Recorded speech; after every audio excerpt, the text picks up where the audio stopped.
अगं थांब, अगं ऐक तर की. काय आहे माझ्या इथं? अगं पण मी काय म्हणतो ते ऐक तर जरा. हे बघा, तुम्हाला मी आधी बी सांगितलंय, आता बी सांगते, आणि तुम्ही माझ्या पाया जरी पडलात तरी मी तुमच्या बरोबर येणार नाही. तुम्ही आलेल्या वाटाने परत निघून जावा.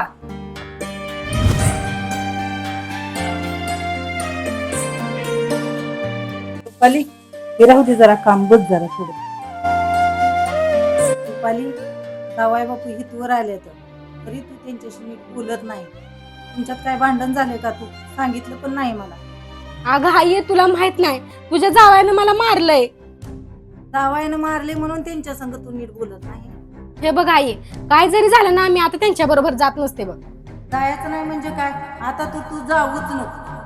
बघ रुपाली, तू काय काळजी करू नको. मी उद्याच्या उद्या त्या सोडचिठ्ठीचा कागद आणते, त्याच्यावर तू सही कर, त्यांची त्यांना देऊन टाक. ती तिकडं, तू इकडं.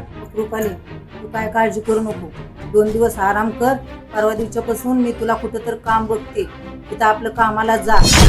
आई, मला तू कामाला जा म्हणा लागले. अगं घरी बसून तर काय करणार? कामाला गेली 4 पैसे बी येते ना, तर वेळ पण जाईल. अगं आई, हे माझं माहेर म्हणून इथं 4 दिवस मला सुख लागल म्हणून इथं आले, तर तुला की मला कामाला पटा लागली का? अगं आई, माझा नवरा सुद्धा अजून मला कामाला जा म्हणले नाही. मी जरी भांडी घासायला लागले तर त्यांनी पडशी पुसते, तर एवढं माझ्यावर त्यांचं प्रेम आहे. हा, मान्य आहे मला, त्यांनी माझ्यावर हात उघडला असेल. एवढ्या शुल्लक कारणावर तू मला त्यांना सोडचिठ्ठी द्यायला सांगायला लागली. येडे, हीच सांगायचं होतं मला तुला. अगं भांडणं झाली म्हणून लगेच नवऱ्याला सोडून माहेरी यायचं नसतं. नवऱ्याच्या पोटा पाण्याचं काय हाल होत असतील ते तुला माहिती आहे का? नवरा बायकोत भांडण झालं म्हणून कोण काय सोडून येत नसतं. कुणाच्या घरी भांडण होत नसतं. प्रत्येकाच्या घरी मातीच्या चुली असतात. त्याच्यामुळे भांडण तंटा होतच असते नवरा बायको मध्ये. हे बघ आई, हे सगळं असं होईल असं मला वाटलं नव्हतं बघ. मला आता सोडचिठ्ठी नको ना माहेर नको, मला त्यांच्या बरोबर जायचं आहे.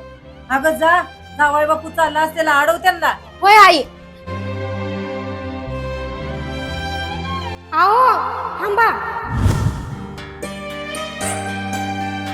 आहो, माझं चुकलं बघा, मला माफ करा.